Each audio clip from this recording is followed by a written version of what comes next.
आपने बहन बेटियों का, बच्चियों का जिक्र किया है, क्योंकि बेटी बचाओ बेटी पढ़ाओ का नारा बीजेपी की ओर से ही दिया गया था। सर, आज भी हम देखते हैं कि कई ऐसी बेटियां हैं, बच्चियां हैं जो अपने घर से दूर जाकर पढ़ना चाहती हैं, लेकिन सुरक्षा एक बहुत बड़ा मुद्दा बन जाता है। ऐसे में शिक्षा के क्षेत्र को अगर उनके दरवाजे तक पहुंचाना है, इसके लिए अब तक आपके सरकार में क्या कुछ हुआ है काम, और आप अपने विधान परिषद में भी किस तरीके से उन बच्चों को भी सहयोग दे रहे हैं जो कि शिक्षा ग्रहण करना चाह रही हैं? आपको मैंने भी एक पर्सन भी मैंने पूछा था।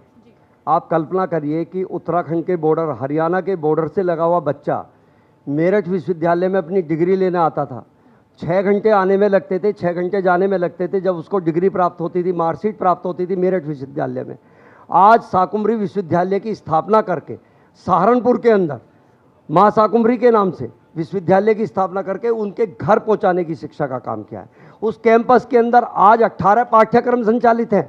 आज मुरादाबाद के अंदर जो बिजनौर डिस्ट्रिक्ट का एरिया, लास्ट का जो लाइन, बॉर्डर लाइन है, वो उत्तराखंड से शामिल होती है, और उसका बच्चा जाकर के बरेली जाता था। आज मुरादाबाद में विश्वविद्यालय की स्थापना करने का काम किया।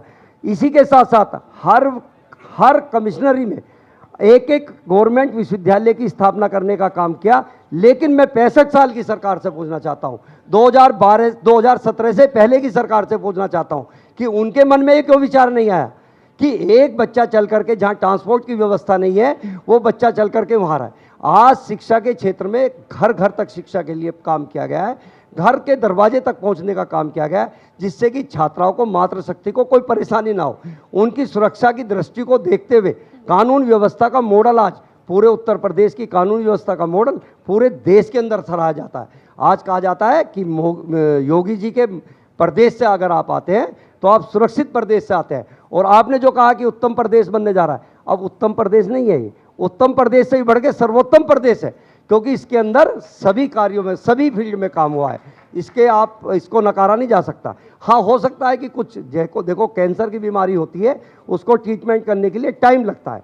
अभी टाइम जो हमें मिला है, 8 साल उत्तर प्रदेश में मिले हैं, 11 साल देश में मिले हैं, और बीमारियां बहुत सारी थी, उनको धीरे धीरे खत्म करके एक सर्वोत्तम प्रदेश बनाने का काम लगभग हो चुका है। और जो आज हम कहते हैं कि विश्वगुरु बनने की दिशा में, मेरा मानना है कि विश्वगुरु बन चुके हैं।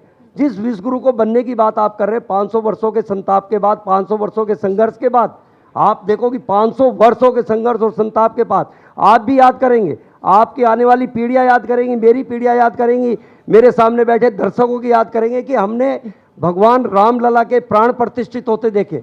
ये एक अपने में ऐतिहासिक क्षण है, जिसका गौरवान्वित क्षण है। इसी दिव्य महाकुंभ का हुआ, जिसके अंदर पूरे विश्व ने उस पर रिसर्च किया कि 66 करोड़ लोगों ने स्नान किया और उसका पुण्य छन छन बरसा। हाँ। और उसके साथ तो पुराणों में भी लिखा गया है, पुराणों में कहा है कि ऐसे दिव्य महाकुंभ को ध्यान, ज्ञान और विज्ञान से जोड़ा जा सकता है। और ध्यान, ज्ञान और विज्ञान से जोड़ करके इस महाकुंभ को सर्वोच्च महाकुंभ के नाम से दिया गया, और जिसके लिए रिसर्च के लिए 100 देशों के लोग